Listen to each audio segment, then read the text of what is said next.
Hey everybody, TacticAngel here, back on the PlayStation 4 and World of Warships Legends. Today we'll be taking a look at another premium ship. This time it's going to be the French Tier 7 Global XP Battleship, Gascogne. Like my other reviews, I'm going to start talking about the ship's history, such as it is, and then we'll talk about how the ship performs in game, commanders, stats, and finish off with some gameplay. I should have the chapter set up below in the description if you do want to jump around. While this ship never existed, there is a little bit of history to talk about.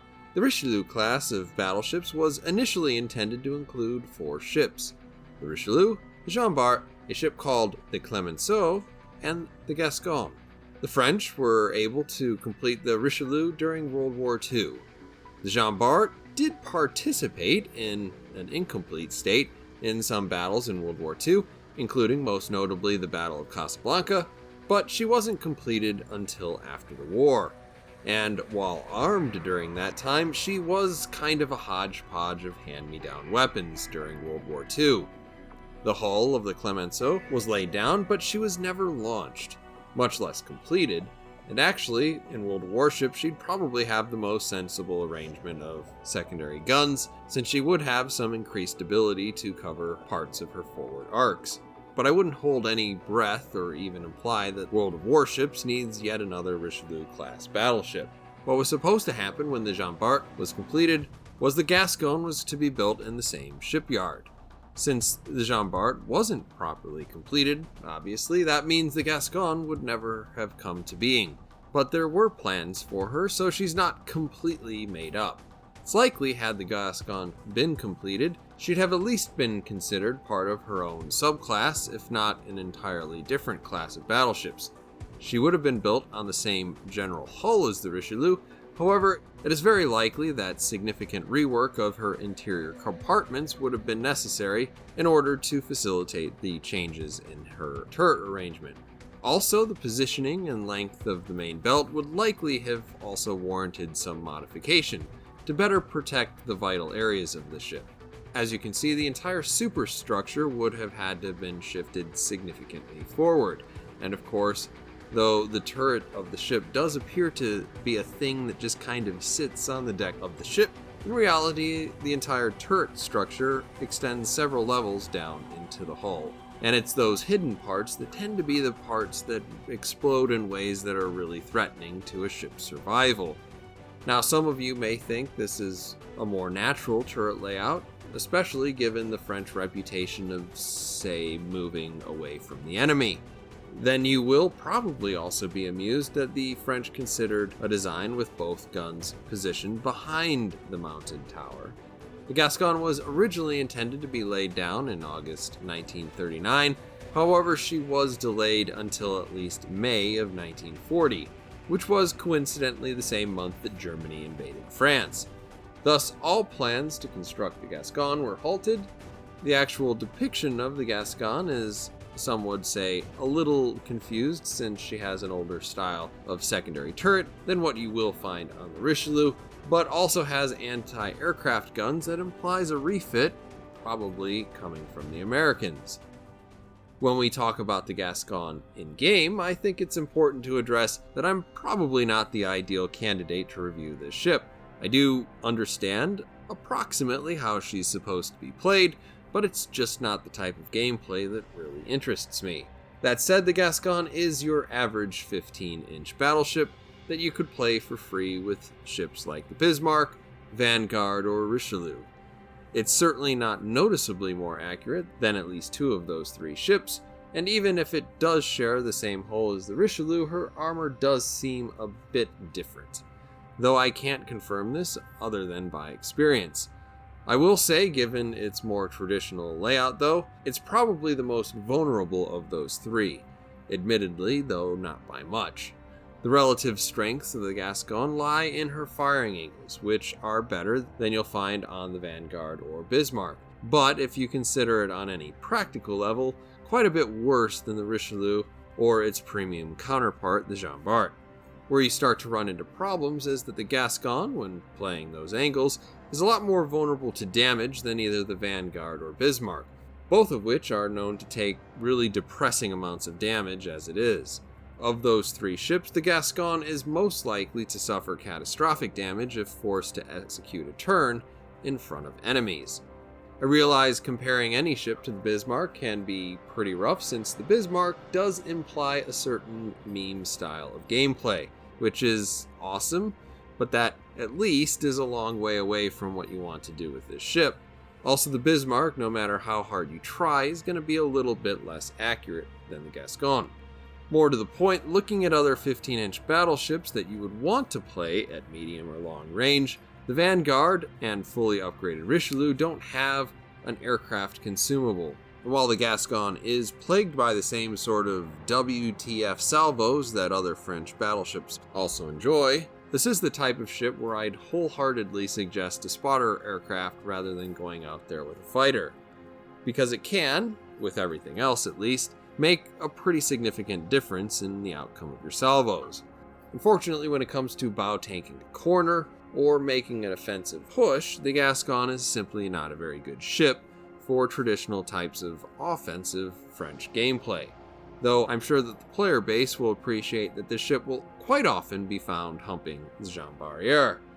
In any case, the Gascogne is probably best played outside of 12 kilometers while maintaining a steep angle towards or away from the most likely source of enemy attacks. One advantage that the Gascogne enjoys over other 15-inch ships is that she's simply quite a bit faster than most of her competitors. Though the build you're likely to adopt is going to probably hurt your mobility, you do still have engine boost, so if you need to relocate a long distance, you can do that quite a bit easier than in other battleships. As we come right down to it, going into commanders, you do have your options, but really the only one of these commanders that really works well for the Gascogne, at least in my opinion, is Gisard. The key here is to try to tamp down as much as possible your wild gunnery to something that resembles an Iowa as much as possible. Unfortunately, that means sacrificing some of your maneuverability and access to abilities like Megalomania. Since Gisard also grants you access to the longest range, he is incidentally also the commander that probably gives you the greatest chance of survival due to the comparative range advantage you will enjoy versus many other ships in the game. You can certainly try to use Gepard. The reason you'd probably enjoy this is for access to a larger number of stronger heals. Since choosing Brawler in this ship seems like a bit of a mistake, you'll probably end up with a relatively boring build outside of that. The main problem I had running the Gascogne in this fashion is either by being closer or by thinking that I could take more punishment, I found myself more often in a situation where I really didn't want to be where I was, and my best option was to try to unsuccessfully back my way out, since giving up my broadside to the enemy at that point seemed like a really bad idea. On the upside though, Gepard offers you the greatest speed option, so that is another thing that does play pretty nicely into any French battleship playstyle. I can't say that I would recommend Louis d'Artigue du Fournet for any purpose other than if you somehow find yourself in possession of 750,000 global XP, and you'd somehow manage to do that without ever having earned another French battleship commander. And I'd like to think it's virtually impossible that that should happen to you. Though you could try to make a stealth battleship build, I will mention that the Gascogne has the second worst concealment of any tier 7 battleship in the game right now, so maybe not the best idea.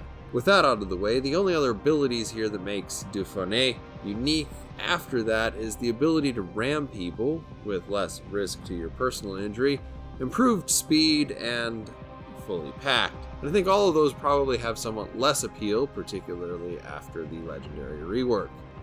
As we run down stats, we'll be comparing the Gascogne to her sister ship, or half-sister anyway, the Richelieu. And that is going to really make our job pretty easy because at least on paper, these ships are very similar. Looking at survivability, you'll be starting out with 63,200 hit points. That's definitely on the lower side of average, though nothing too catastrophic.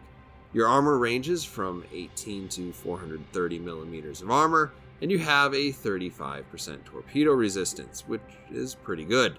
The only difference here on paper is that the Richelieu comes with an extra 500 hit points, which is a pretty minor difference. For what it's worth, The Gascogne does feel like she has a slightly different armor scheme than the Richelieu, and is squishier as a result. Since we don't have an armor layout for either ship in Legends, that's admittedly just guesswork. And it may just be that you're a lot more likely to be showing an angle in the Gascogne that would make you more vulnerable in either ship. Both French ships have two quadruple 380mm turrets. Every stat for those guns is exactly the same, as is their occasionally bizarre dispersion, with the exception of the range. For whatever reason, the Gascogne's main battery has 100 meters shorter range, which is also a fairly tiny difference. Now, we've already mentioned the turret arrangement, so needless to say, unless you want to fire at something that's directly behind you, positioning yourself in such a way to shoot something is a little bit easier in the Richelieu than it will be in the Gascogne, though kiting is made somewhat easier by the more traditional layout. The other difference that is kind of on this screen is that the Gascogne's secondary battery has around 24% more damage per minute potential over the Richelieu. What's more, the arrangement of the two triple 152mm turrets forward and right down the center line actually means that your secondary battery is more likely to engage things when you want them to. That said, your range and DPM are still only average, and I wouldn't suggest building into a secondary battery build with this ship. As we move into maneuverability, the Gascogne shares the same impressive 32-knot top speed as the Richelieu, though that will likely be reduced thanks to your commander decision. The turning circle is also the same, and if you forgive the 0.1 second disadvantage that the Gascogne has versus the Richelieu, they have basically the same turn rate as well. As we move into concealment, I've already said that the Gascogne is, unfortunately, the second most visible battleship at the tier. It has a 200-meter disadvantage from both sea and air versus the Richelieu. This isn't likely to have a ton of practical difference, except that you're a little bit more likely to be spotted early on. And for consumables, the Gascogne has the same heal as the Richelieu. It's a standard heal, so 0.5% per second for 28 seconds. She also has a speed boost, just like the Richelieu, which is why she's a bit better at relocating than some of the other nations' battleships that prefer to fight at this sort of range. Finally, the most major advantage the Gascogne enjoys over the Richelieu is the presence of a plane consumable. You can go for the fighter plane, which is more useful at spotting torpedoes, or you can go with the spotter plane, which is more useful at helping you fight, through an accuracy buff to your main guns. If you agree that this is a medium to long range battleship, then I would highly suggest using the spotter plane, particularly when you have a really juicy shot at the side of another battleship that is a reasonable distance away from you. So we're just going to jump into some gameplay now. We've got, of course, the Gascogne here. And as the battle starts, we're going to start fanning out towards sea. And as we do that, we will go ahead and put my commander up on the screen. As promised, you have Jujard with range and accuracy and range and damage and accuracy. Anyway, we're trying to hit things in this particular ship. We also do have the spotter plane, so that will help us a little bit here and there.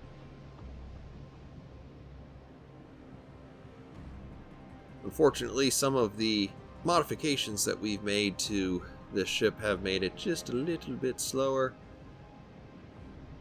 But whatever, it's how this ship is probably best played. All in all, probably not a terrible idea to consider turning out here. Gascogne does have really nice angles while kiting away from enemies, and basically you just want to make sure that you don't have to make that turn in front of anybody. I'm kind of feeling like there's nobody over here though, so I keep moving forward. And as we're doing that, you can see there's a little bit of a push by the enemy in the middle, but mostly on the west side of the map. This leaves me all out here, you know, with nothing to shoot at least at the very beginning of the match. So we're just going to take some really long range shots out there on the Odin. You can see even with the maximum amount of dispersion that money can buy, still not super accurate in terms of getting all my shots together. A lot of the salvos are going to be better than that. Some of them are going to be worse. And there's a pretty significant amount of user error that will happen during this particular match. Obviously, all of this would also be a little bit better if Jujard was all the way leveled up, but I don't play a lot of French battleships, and I don't usually like to play like this. In any case, it doesn't look like we have any challengers, so my inclination is to go up and try to cap the base, because that's just a thing that I do. See a base, you gotta cap the base. After we get C, you can probably imagine what the next thing on my list is. But part of the reason why I'm actually making a push on this side is, you can see over on the other side of the map, there's that little triangle. The enemy only has one destroyer, so there's not as much to worry about over here. In fact, there hardly seems to be anybody. Just trying to get my bearings on how to shoot this Wichita.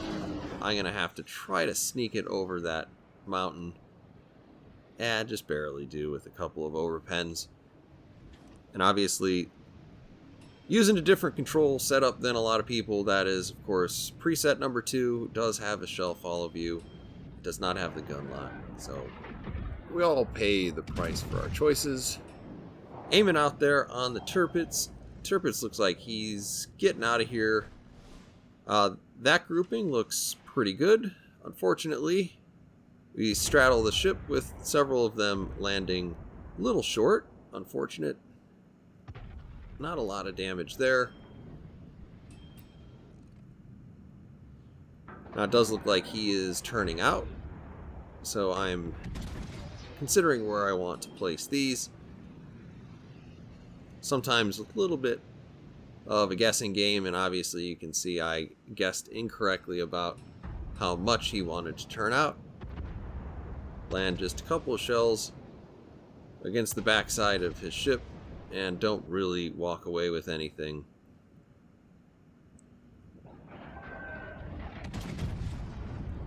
So,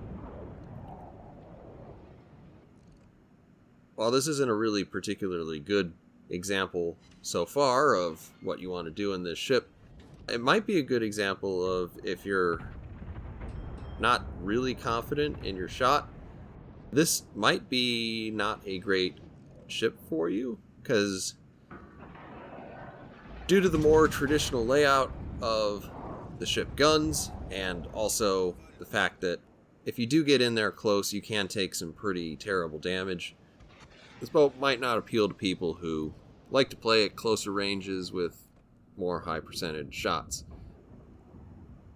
Now, you saw right there I did a silly thing, which was I launched my spotter plane immediately after shooting, as opposed to the other way around. I think I was really tired when playing this, and not really all that into it either. But we can get 2 shots off during the time that a spotter plane would normally be up in the air, thanks to our 4th slot equipment choice. And there's really no reason to do it the way that I did it here. That's just straight up a potato. You could do it other ways, like with Ravel as an inspiration, or if you are using Geprat, Brawler will help you do that too, but I still don't think Brawler is a great fit for this particular ship.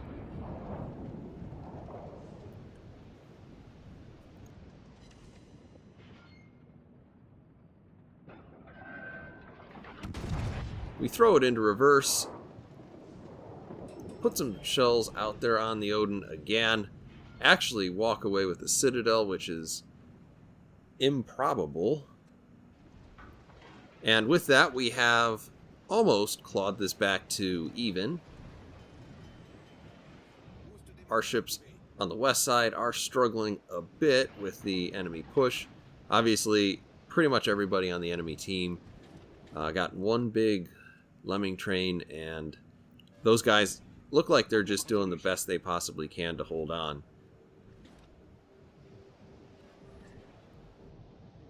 tie ball game, that's not actually a bad place for us to be, particularly since I'm going to be sailing towards D, and it looks like we do have a cruiser who's also in the area who can at least stop the point accumulation that's happening there, if not actually cap it as well.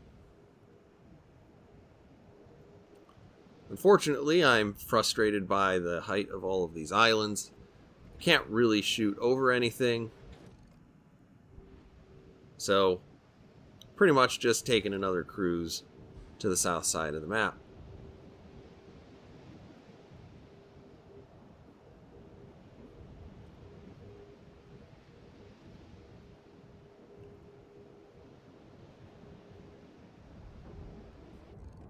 One thing that I do actually kind of like about this replay is, though I do say that you spend a lot of time floating around in the back with the Gascogne, in this particular replay, due to the circular, might say toilet bowl nature of the movement around the map, you do get to see the Gascogne relocate a little bit faster than maybe other ships that would be doing something similar would be able to, unless they spent the entire time at top speed.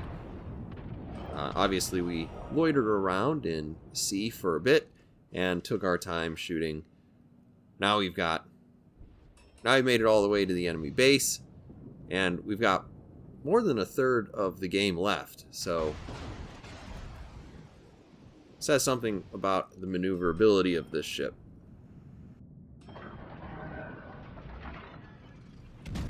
Now you see, we hit our spotter plane the moment before I shoot at that Nagato, who is just as broadside as you can possibly be. This is really the perfect setup to use this, and this time I actually did it right. So you could think earlier, bad tactic, this time good tactic.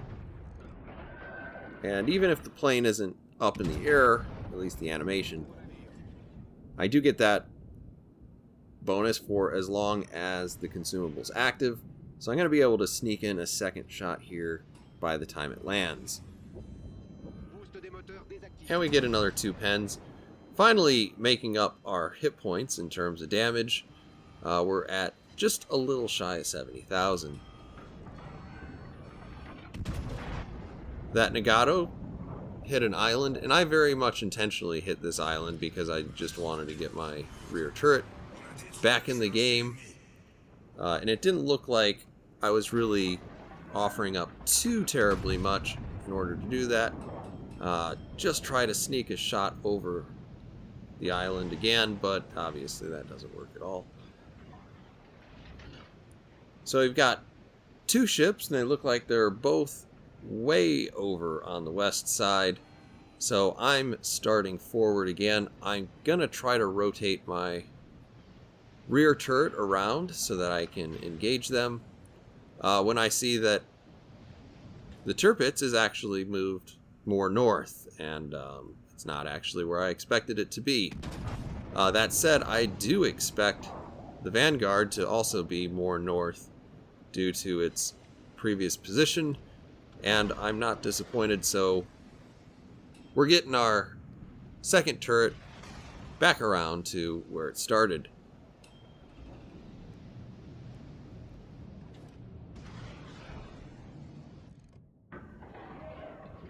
Still got a minute and a half left on our last spotter plane, or second to last spotter plane.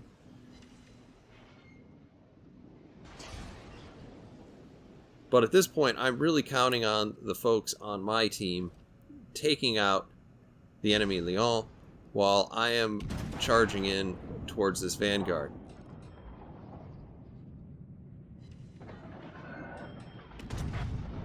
Now, I am advancing towards the island. You saw initially I was slowing down. The reason for that was to try not to run up on these 2 battleships too quickly, but now that the Tirpitz is out of view behind that island, moving forward towards the island is actually going to keep him out of the fight for a little bit longer, and that's going to help me out since I'll obviously take less damage. And I'd like to draw your attention to the kind of angle that I can maintain while moving up on this vanguard. I can maintain a firing angle or a near firing angle that is going to force a lot of bounces. In return, I'm aiming a little bit high to make sure that I get at least some damage as we move in there. And I should be relatively safe from return fire as long as I don't over-angle or oversteer as I shoot my rear guns. As you can see, we're peeking at that Tirpitz on the left side of the screen. We're within his torpedo range, so we're going to need to change our speed and heading so that we don't just sail right into those, because they're probably coming. And there's the alarm for the torpedoes. But we make sure to bury a shot at the base of the turrets, finish off that vanguard. You might say I'm going for a little bit of vengeance there since he tried to torpedo me. Maybe you'd call this misbehavior, I'm not sure. But in any case, ramming the last enemy on the enemy team, as long as there are other players on your team, tends to win the match for you. We don't need to worry about that so much because we have accumulated 1,000 points and the game's over.